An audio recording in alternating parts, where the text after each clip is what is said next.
What happens when a police officer, fueled by suspicion and a lifetime of unchecked bias, pulls over the wrong car on the wrong day?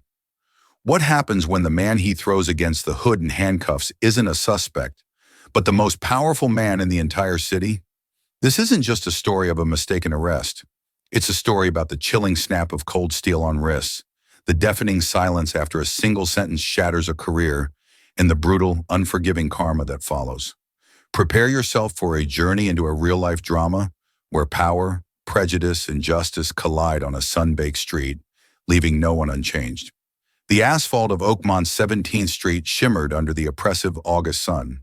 It was a Tuesday afternoon, the kind of lazy, humid day that made tempers short and patience a scarce commodity. For Officer Katie Harris, it was prime time. He cruised in his patrol car, a Ford Police Interceptor, with the air conditioning blasting a frigid gale that did little to cool the simmering resentment in his gut. Harris was a cop's cop, or so he told himself. Third generation. His grandfather had walked a beat in Chicago. His father had been a detective in this very city, Oakmont. He'd grown up on stories of valor and grit, of a clear line drawn in the sand between the law-abiding and the lawbreakers. But the world had changed. The line had blurred, and in Harris's mind, it was because of people who didn't respect it, who pushed and prodded and questioned.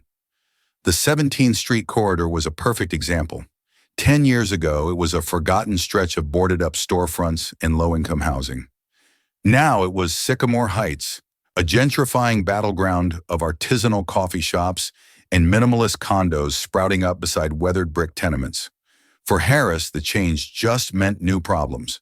The old residents distrusted him, and the new ones called the police if a neighbor's music was too loud. His eyes, narrow and perpetually scanning, were his primary tool.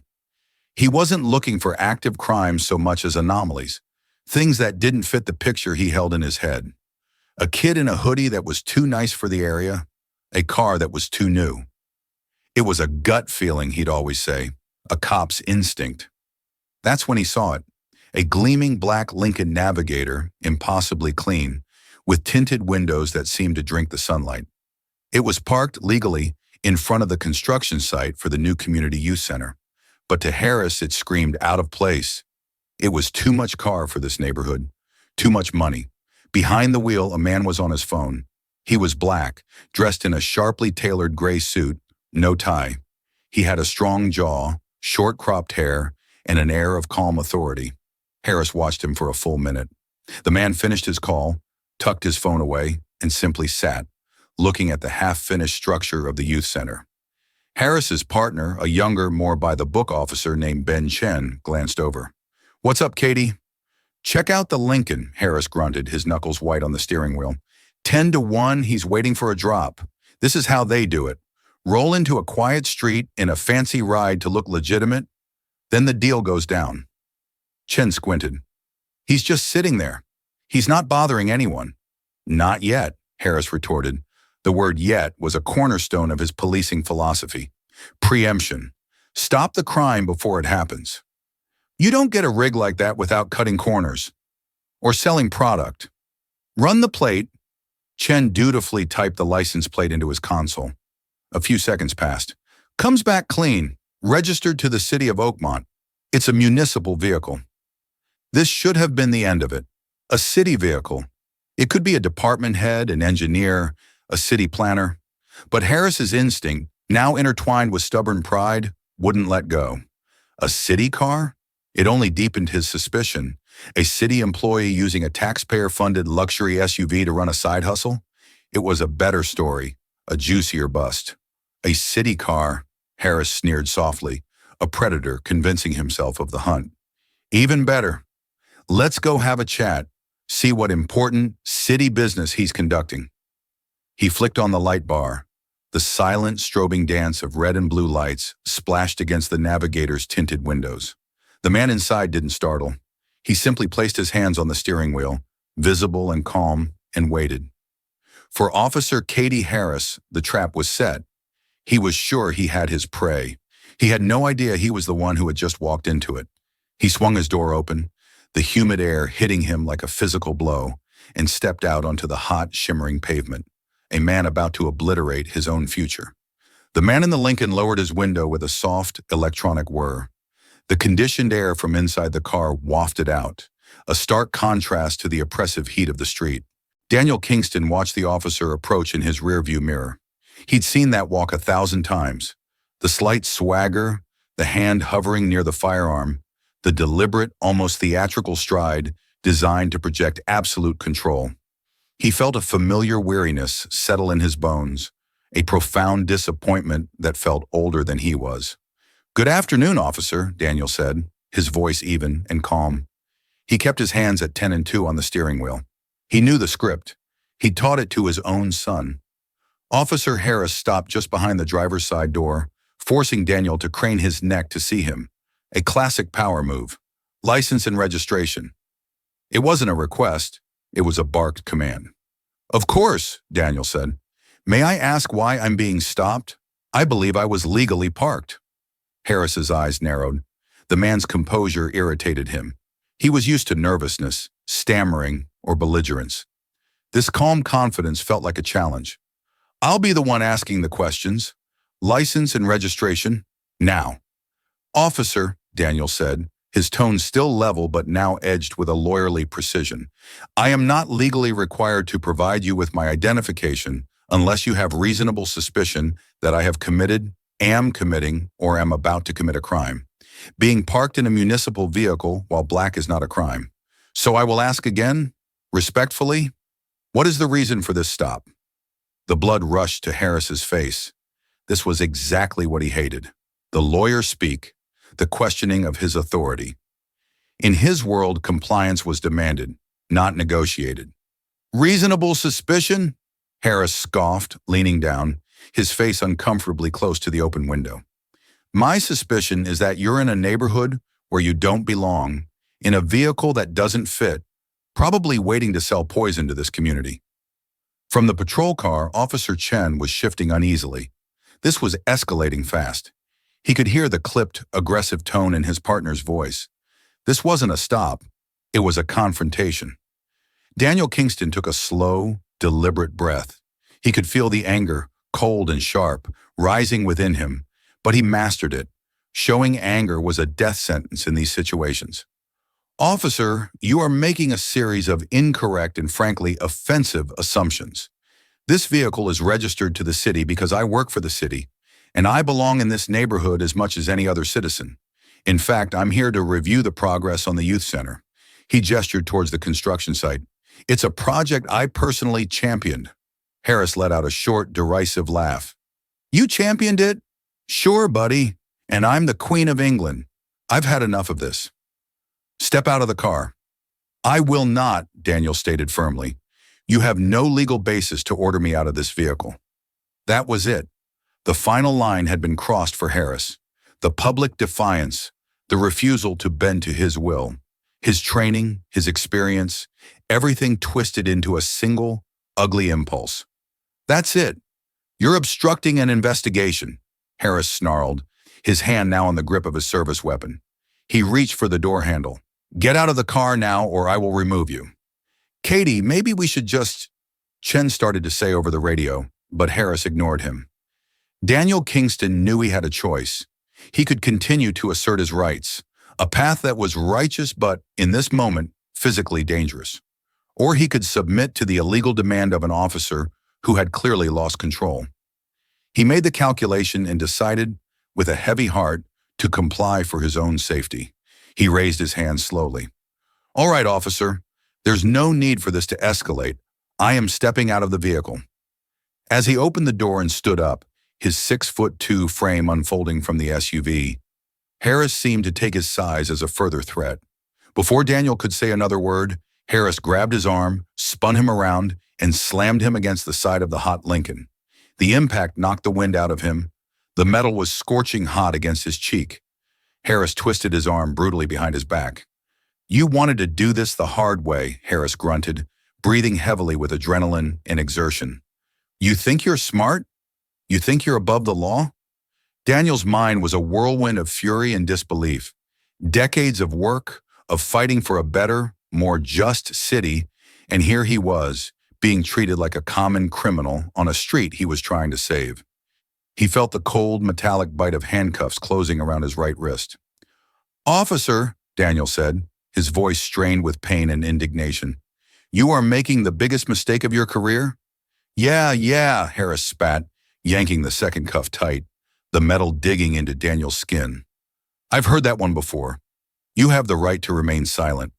He began to recite the Miranda rights, the words a bitter, ironic mockery in the thick, humid air.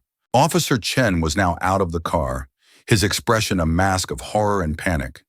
He saw the tailored suit, the expensive shoes, the man's dignified, unbowed posture, even as he was being manhandled. This was all wrong, terribly, catastrophically wrong.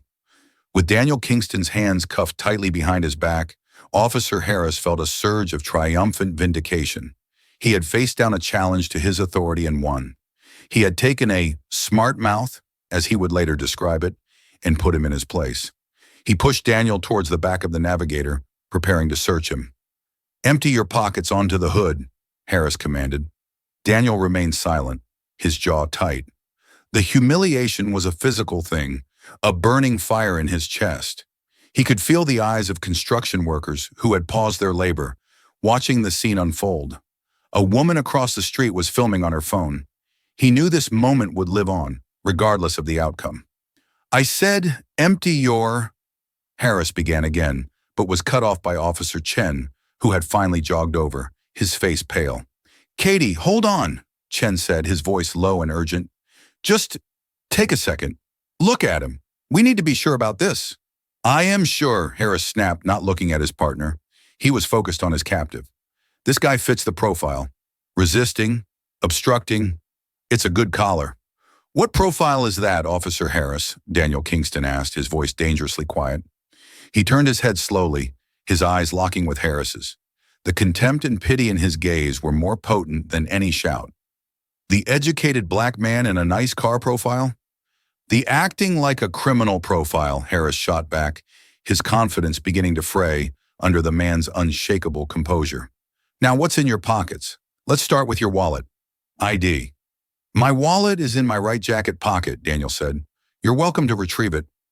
Harris, with a flourish of unnecessary roughness, reached into the pocket of the expensive suit jacket and pulled out a fine black leather wallet. He flipped it open, expecting to find a driver's license that would confirm his suspicions. Maybe a different name, an out-of-state plate, something that didn't add up. He pulled out the plastic card from its sleeve, and then he froze.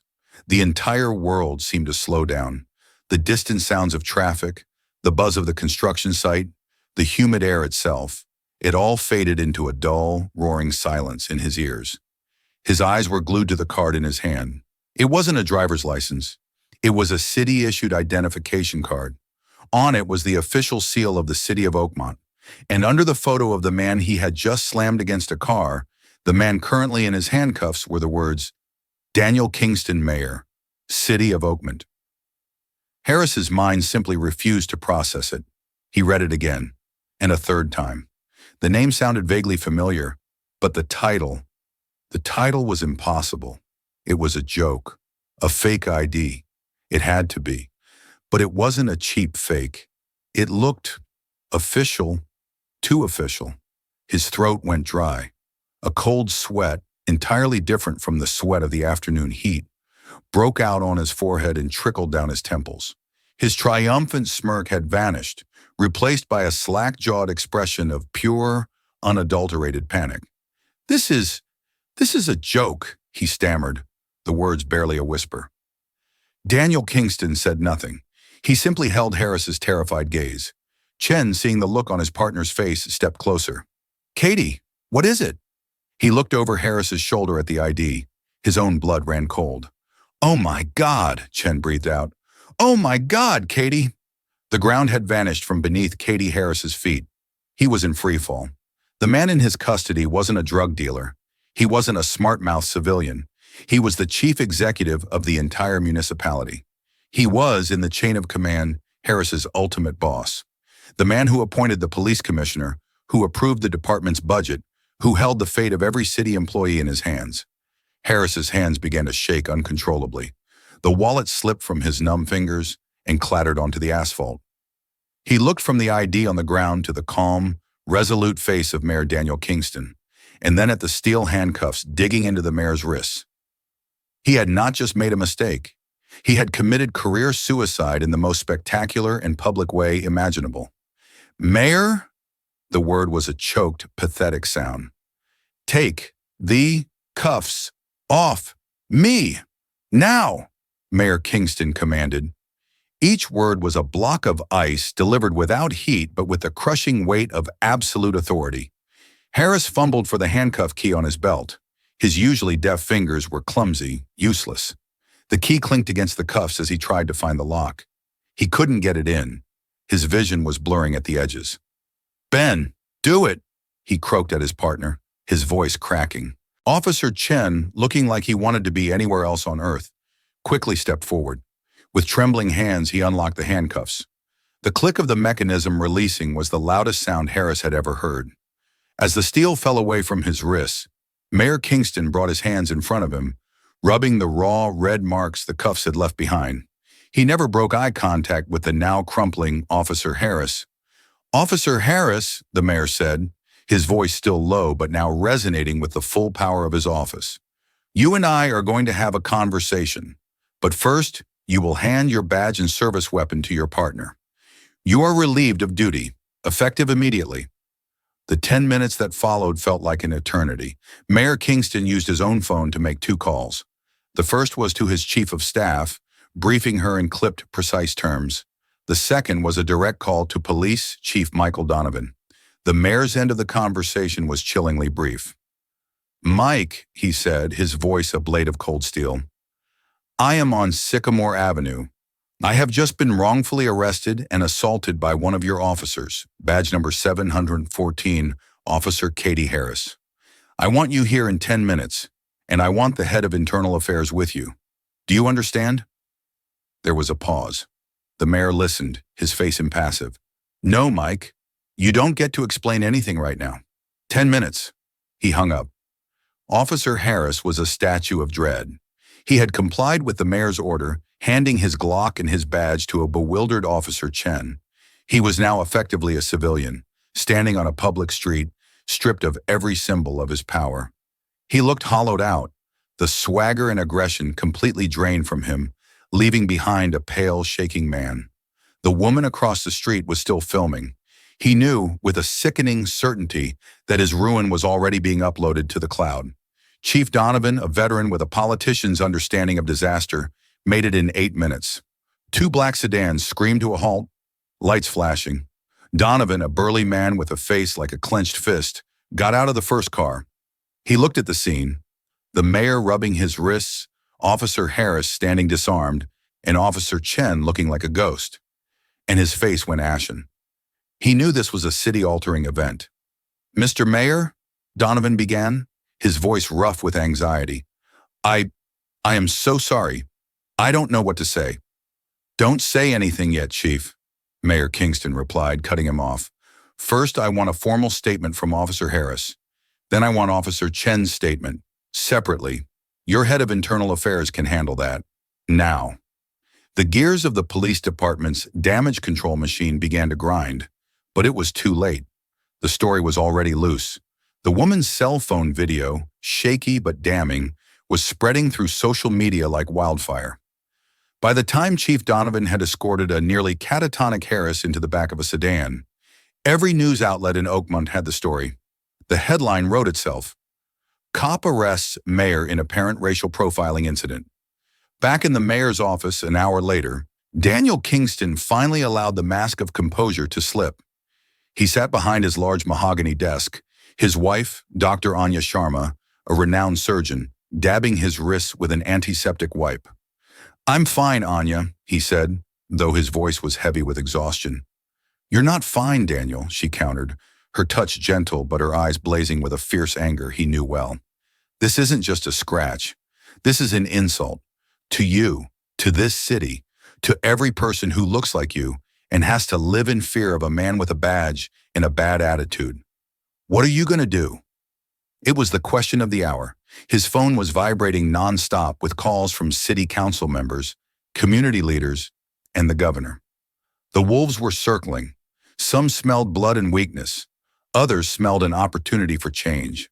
The old Daniel, he said, looking at his hands, the civil rights attorney, would want to sue the department into the ground. Burn it all down. And the new Daniel? Anya asked softly. The mayor, he sighed, knows this isn't just about Katie Harris. He's not the disease. He's a symptom of a sickness in that department that I have been trying to cure since I took this office. Firing him is easy. Firing him is necessary, but it's not enough.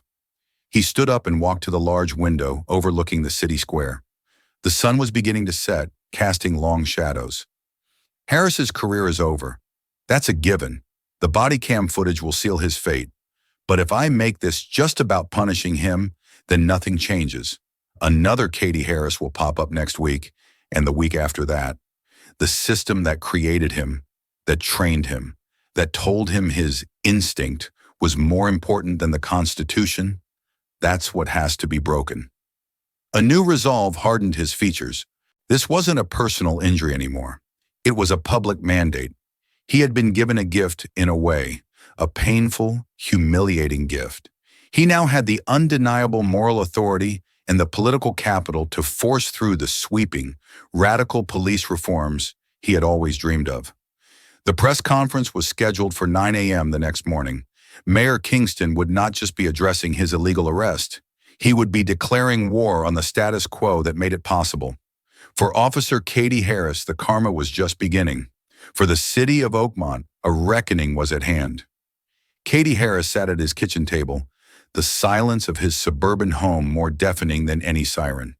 His wife, Sarah, stood by the counter, her arms crossed, her face a mixture of fury and shame. She had seen the video. Everyone had. It had been playing on a loop on every news channel for the past 18 hours. A drug dealer? That's what you thought? She asked, her voice trembling with disbelief. Katie, you saw a successful black man, and your mind, your prejudiced, pathetic mind, jumped straight to drug dealer. Do you hear yourself? Do you have any idea how you look? You don't understand, he mumbled, staring at the wood grain of the table. He was being difficult, questioning my authority. He was asking for it. Asking for it, Sarah shrieked, slamming her hand on the marble countertop. He was asserting his constitutional rights, the ones you swore an oath to protect. He knew them better than you did, obviously. He's the mayor, for God's sake. He runs the city you work for. Every word was a nail in his coffin. He had no defense. The justifications that had seemed so solid on that hot street now crumbled into dust under the harsh light of reality. His cop's instinct was just plain, ugly prejudice. His command presence was bullying. The doorbell rang, a jarring sound in the tense quiet. It was his union representative, a grizzled old cop named Frank Rizzo. Frank had a reputation for getting officers out of tight spots, but when he sat down at the table, his expression was grim. It's bad, Katie, Frank said, forgoing any pleasantries. The body cam footage it's crystal clear. Your audio is hot the whole time. The chief is under immense pressure from the mayor's office. They're not accepting a suspension. They want a termination. Termination? Harris choked out. After 15 years? For one bad stop? Frank sighed heavily. This wasn't a bad stop, Katie. This was an illegal stop, followed by an illegal detention, followed by an assault and battery on a public official. The DA's office is already making noise. They're considering criminal charges. Criminal charges? The words hung in the air, sucking all the oxygen from the room. Cops didn't get charged. They got investigated by IA, cleared, and put back on the street. That was the way it worked. They can't, Harris whispered. I'm a cop. You were a cop, Sarah corrected him, her voice dripping with ice. Now you're the poster boy for police brutality in America. She turned and left the room, the sound of her bedroom door slamming shut echoing through the house. Frank laid out the grim reality. The department would offer him a choice: resign immediately and quietly, or be fired and face a public, brutal trial. Frank's advice was to resign, to take the hit and try to disappear. But Katie Harris was a fighter. Or rather, he was stubborn. He was the son and grandson of cops. They didn't quit. They didn't surrender. "No," he said, a flicker of his old defiance returning. "No, I'm not resigning. I'll fight it. They can't do this." It was a catastrophic decision, born of pride and a profound lack of self-awareness. The next day, as predicted, Police Chief Donovan held a press conference and announced the immediate termination of Officer Katie Harris for gross misconduct in violation of civil rights. He announced that the department's complete, unedited body cam footage from both officers was being released to the public in the interest of full transparency. The release of the footage was an atomic bomb. The public could now see and hear everything. They heard Harris's sneering assumption that the Navigator belonged to a drug dealer. They heard Mayor Kingston's calm, legally sound reasoning. They heard Harris's escalating aggression, his outright lies about obstruction, and his final snarled commands. They saw the violent slam against the car. They saw the moment of dawning, pathetic horror on Harris's face as he read the ID. The city exploded. Protesters gathered outside police headquarters in City Hall, but this time they were chanting the mayor's name. His ordeal had become a rallying cry. For Katie Harris, the world shrank to the four walls of his house. The legacy he had been so proud of, the name he had inherited, was now a mark of shame. His father, retired in Florida, stopped taking his calls. His wife moved into the guest room. The friends he had on the force, who would have once taken a bullet for him, were now silent, distancing themselves from the contagion of his disgrace. He was alone, watching his life burn down on live television, and the hard karma, the real grinding consequences of his actions, had only just begun to take hold. An investigator from the district attorney's office had found something in his file, a loose thread that, when pulled, would unravel his entire past. In the sleek, glass-walled office of the Oakmont district attorney, Helena Ramirez watched the sun rise, casting a pale, uncertain light over the city. For 72 hours, her life had been consumed by the case of former officer Katie Harris. The political pressure was immense. The mayor's office wanted a swift and decisive prosecution. The police union was screaming about a witch hunt. But for Ramirez, a prosecutor who had built her career on the unglamorous, methodical pursuit of justice, this was about something far deeper than a single, high-profile incident. She believed in the rotten apple theory only to a point. Rotten apples, she knew, were often the product of a rotten barrel. A cop like Katie Harris, with his level of brazen, unthinking arrogance, did not simply emerge from a vacuum. His actions against the mayor were not a first mistake. They were the first time he had made a mistake against someone powerful enough to guarantee a consequence. The real question, the one that kept her up at night, was how many others there had been. How many nobodies had been ground up by his instincts. She buzzed her chief investigator. Paul Jones entered her office a moment later, a mug of black coffee in his hand. Jones was a retired homicide detective, a man who had left the force on his own terms after growing weary of the internal politics and the blue wall of silence that protected men like Harris. His loyalty was not to the badge, but to the truth, which made him the perfect man for this job. "Paul," Ramirez began, skipping the pleasantries, "the case against Harris for the mayor's arrest is a slam dunk. A child could prosecute it with that body cam footage, but it feels incomplete. It feels too easy. I want his entire service record from the day he graduated the academy. I want every traffic stop that resulted in a search, every resisting arrest charge, and especially every single civilian complaint filed against him, no matter how trivial or how quickly it was dismissed." Jones took a slow sip of his coffee. "You think there's a pattern?" It wasn't a question. "I think a man who assaults the mayor in broad daylight has been getting away with abusing ordinary citizens in the dark for years," she stated. "His personnel file is likely sanitized. Internal Affairs has a habit of making complaints disappear. I want you to go to the physical archives, the dust in the paper. I want to find the ghosts. Find me a victim without a famous name." For the next 2 weeks, Paul Jones descended into the climate-controlled purgatory of the Oakmont Police Department's Central Records Warehouse. It was a cavernous, soulless place, filled with rows upon rows of gray metal shelving, groaning under the weight of 15-foot-high stacks of manila folders. The air was thick with the smell of decaying paper and silence. Jones began the painstaking process of pulling every file associated with badge number 714. He saw the pattern Ramirez had predicted.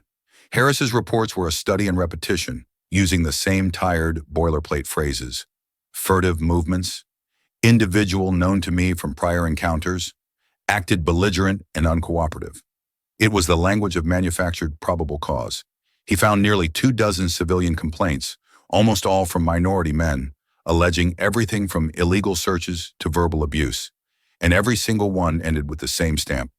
Unfounded, cleared by internal affairs. Jones was about to give up, his eyes sore from reading fine print under fluorescent lights, when he found it. Tucked away, misfiled under a different year, was a complaint from a 19-year-old named Jamal Peters. The narrative was so eerily, chillingly familiar that it made the hairs on Jones's arms stand up. 5 years ago, a quiet street, a young black man in a respectable, if not flashy, car. An officer deciding he looked out of place. An escalation, a charge of obstructing an investigation. But Harris had added a venomous twist. During a search of Jamal's car, he found a bottle of Adderall. Jamal had a legitimate prescription for his ADHD, a fact confirmed by his doctor. But Harris, in his report, claimed the quantity and the presence of small plastic bags, which Jamal used for spare car fuses, were indicative of an intent to distribute. He had slapped the 19-year-old college student with a felony charge. The felony had been a bluff, a cudgel to force a plea. It was eventually dropped, but the damage was done. Faced with the terror of a public trial and the word of a decorated officer against his, Jamal Peters pleaded guilty to the misdemeanor obstruction charge. The conviction had been a bomb detonated in the middle of his life. It had cost him his federal financial aid, forcing him to drop out of his automotive technology program. It had created a criminal record that followed him everywhere. The life he had planned was gone. His IA complaint against Harris had been dismissed in less than a week. Jones felt a cold knot of anger tighten in his stomach. This was the ghost he had been sent to find. He found Jamal Peters at a Jiffy Lube on the industrial outskirts of Oakmont. The air smelled of burnt oil and exhaust fumes. Jamal, now 24, had the weary, hollowed-out eyes of someone much older. He moved with a practiced efficiency, draining oil from a sedan, his face and hands stained with grease. When Jones identified himself, Jamal's entire body tensed. He wiped his hands on a rag, his expression hardening into a mask of deep-seated distrust. "If this is about a ticket, I already paid it," Jamal said flatly, not making eye contact. "It's not about a ticket, Mr. Peters," Jones said, his voice low and steady. "My name is Paul Jones. I'm an investigator with the district attorney's office. I'm here to talk to you about a complaint you filed 5 years ago against an officer named Katie Harris." A bitter, humorless laugh escaped Jamal's lips. He finally looked at Jones, his eyes filled with a cynicism born of profound disappointment. "Let me guess. You found it and want me to say I was mistaken so you can close it for good. He did nothing wrong, right? That's what your buddies in IA told me. Said I was lucky that was all he charged me with." "No," Jones said, holding his gaze. "That's not why I'm here. We believe you, Jamal. We believe your complaint was buried, and we believe Officer Harris lied in his official report. He perjured himself." Jamal just shook his head, turning back to his work. "Words are cheap. I heard a lot of words 5 years ago. None of them helped." "This is different," Jones pressed, stepping closer. "Katie Harris was fired last week. He's been arrested. He assaulted a man and cuffed him on the side of the road for no reason, and it was all caught on his own body camera." Jones paused, letting the weight of the next words sink in. "The man he arrested was Mayor Daniel Kingston." Jamal stopped working. He slowly turned back to Jones, his mouth slightly agape. He had seen the headlines, but he hadn't made the connection to the name from his own past. "The body cam footage," Jones continued, "shows Harris using the exact same tactics he used on you. The baseless suspicion, the immediate aggression, the escalation when his authority is questioned. It establishes a clear, undeniable pattern of malicious conduct. His lies about you can now be proven by his own actions against the mayor. Your 5-year-old nightmare is our new star exhibit." For the first time in a very long time, a flicker of something other than weary resignation sparked in Jamal Peters' eyes. It was a fragile, hesitant ember of hope. 2 days later, DA Helena Ramirez stood at a podium, facing a blinding wall of camera flashes. The media had been expecting a routine update. They were not prepared for what came next. Standing beside her was not the mayor, but a nervous, dignified young man in a borrowed suit, flanked by his parents. While the assault against our mayor was a shocking betrayal of public trust, Ramirez announced, her voice ringing with conviction, it has become clear that it was not an isolated incident, but rather the symptom of a deeper rot. Today, my office is filing new and far more serious charges against Katie Harris. We have uncovered evidence that he engaged in a pattern of fabricating evidence and falsifying police reports to secure wrongful convictions. We are charging him with felony perjury in the case of Mr. Jamal Peters. She placed a hand on Jamal's shoulder. Mr. Peters' life was unjustly altered by these actions. He is a victim of a system that chose to believe a corrupt officer over an innocent citizen. Today, that stops. Across town, in the suffocating quiet of his living room, Katie Harris watched the press conference on television. He saw Jamal Peters' face and felt a jolt of pure, nauseating panic. The past, a thing he had never given a second thought to, was suddenly alive and standing next to the district attorney. His phone rang. It was his lawyer, his voice a frantic roar. Perjury? Falsifying a report? Are you insane? The lawyer screamed. You told me the mayor's arrest was a one-off, a bad judgment call. This isn't a PR problem anymore, Katie. This is a go-to-prison problem. They have a pattern. They have a sympathetic victim. They have you on camera showing exactly the kind of cop you are. They're not just going to take your job, they're going to take your life. Harris dropped the phone. The room started to spin. The karma, the true, devastating consequence of his actions, was no longer an abstract threat. It was here. It had a name, and its name was Jamal Peters. He wasn't just facing the end of his career anymore. He was facing a cold, steel prison cell, brought about not by the powerful man he had arrested last week, but by the powerless boy he had destroyed 5 years ago. The trial of Katie Harris began not with a bang, but with the suffocating hush of a city holding its breath. The Oakmont Superior Courthouse became the epicenter of a media firestorm, with satellite trucks lining the streets and reporters from national news outlets jostling for position on the marble steps. This was no longer a local story of a cop's bad day. It had become a national referendum on policing, power, and prejudice. Inside, the courtroom was a theater of quiet tension, every seat filled, every spectator aware they were witnessing a pivotal moment in their city's history. District Attorney Helena Ramirez began her opening statement with a chilling calm. She did not raise her voice. She simply stood before the jury and laid out the facts like a surgeon arranging her instruments. This is a case about 2 arrests, she began, her eyes sweeping over the jurors. One happened in the bright light of day to the most powerful man in our city. The other happened 5 years ago in the quiet obscurity of the afternoon to a promising young student. One was recorded on video that shocked the conscience of our community. The other was recorded only in a falsified police report designed to ruin a life. The prosecution will prove that these were not 2 different acts, but the same act committed by the same man, driven by the same arrogant belief, that his badge gave him the power to be judge, jury, and executioner on the streets of our city. The defense's opening was a stark contrast, a rambling, defensive portrayal of Harris as a beleaguered hero in a dangerous world, a man forced to make split-second judgments. It was a narrative that crumbled the moment the prosecution played the first piece of evidence, the unedited body cam footage of Mayor Kingston's arrest. Projected onto a large screen, the video was devastating. The jury didn't just see the events, they experienced them. They heard the condescending, aggressive tone in Harris's voice, saw the mayor's steadfast, patient attempts to de-escalate, and witnessed the shocking moment of violence as he was slammed against his own vehicle. Gasps echoed through the gallery. Several jurors visibly recoiled. Harris, sitting at the defense table, refused to watch the screen, his face a grim, stony mask. But the emotional core of the trial arrived when Jamal Peters took the stand. Dressed in a simple dark suit, he spoke with a quiet dignity that commanded attention. He didn't seem angry or vengeful, merely sad, as he recounted the day his life was knocked from its tracks. He described his dream of opening a custom auto shop, the pride he felt being the first in his family to attend college, and the confusion and terror of being treated like a hardened criminal by Officer Harris.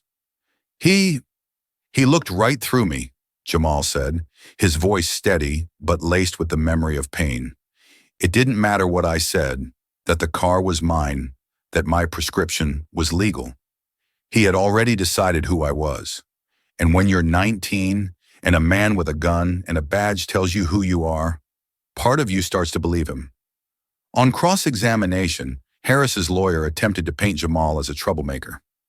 Weren't you being argumentative, Mr. Peters? Didn't you fail to show the proper respect to the officer? Jamal met the lawyer's gaze. I was trying to understand why I was being treated like a criminal for waiting for my sister.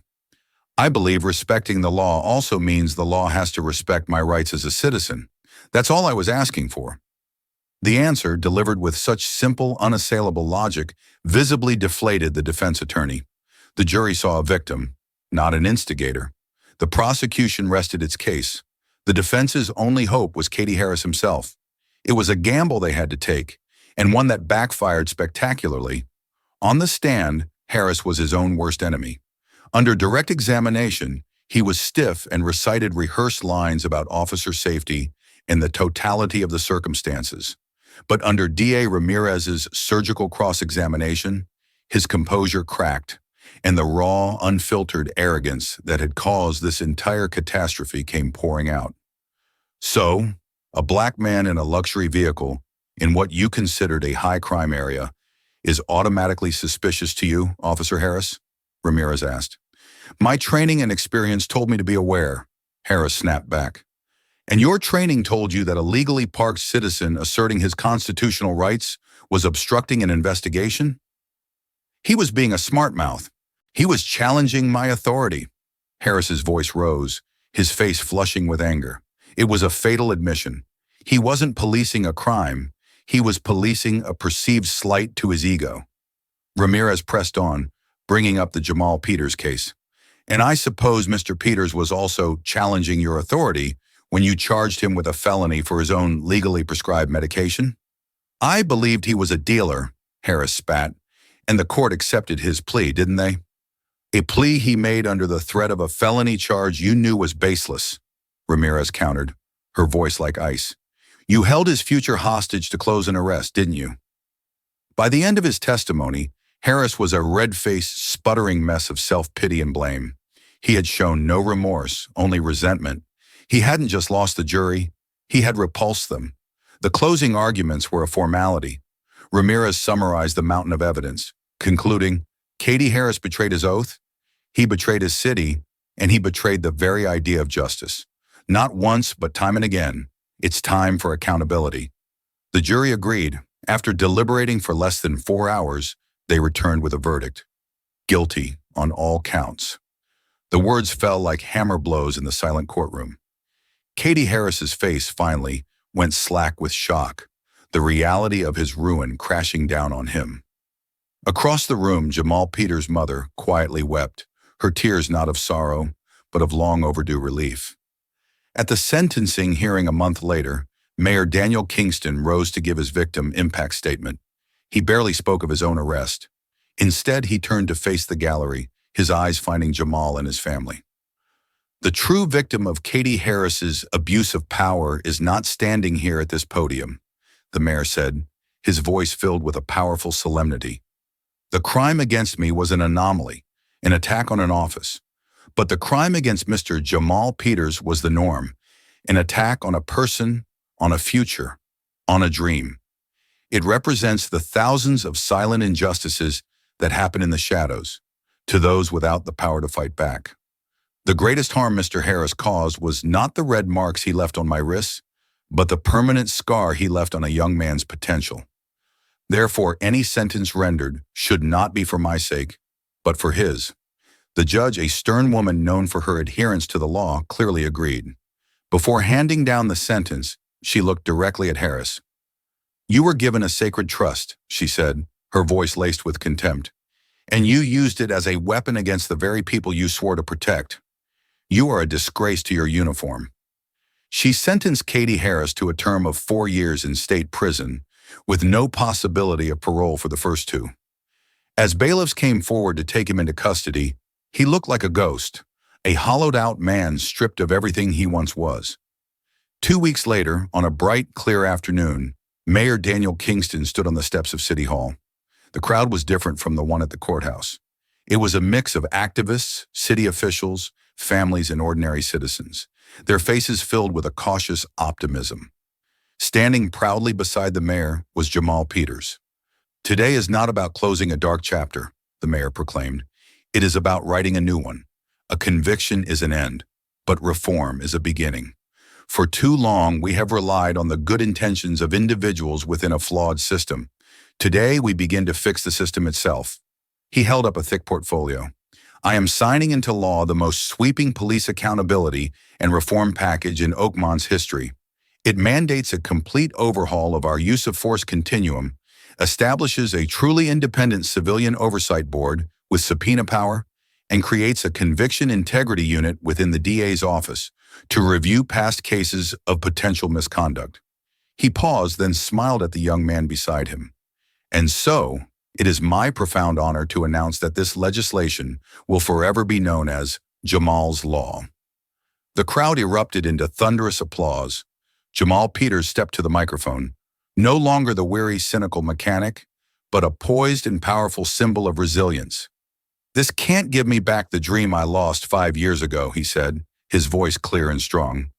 "But it gives me and my family a new one, a dream that one day no one in this city will have to fear the people who are meant to protect them." With that, Mayor Kingston sat down at a ceremonial desk and, using a dozen different pens for posterity, signed the bill into law. The sharp scratch of his signature was not just an end to Katie Harris's story of disgrace, but the first word in the city of Oakmont's new story of hope. The story of Katie Harris and Mayor Daniel Kingston serves as a powerful real-life reminder that accountability is not a myth. It shows us that a uniform and a badge do not place anyone above the law, and that unchecked prejudice, no matter how deeply ingrained, will eventually face a reckoning. This wasn't just about one bad cop getting what he deserved. It was about a system being forced to confront its own reflection in the mirror of a single catastrophic mistake. It's a testament to the fact that true justice isn't just about punishment. It's about rebuilding something better and more equitable from the ashes of injustice. If this story of justice and consequence resonated with you, please take a moment to hit that like button to help spread this powerful message. Share this video with someone who needs to hear it, and if you haven't already, please subscribe to the channel for more true life dramas that matter. Your support helps us continue to tell these important stories. Thank you for listening.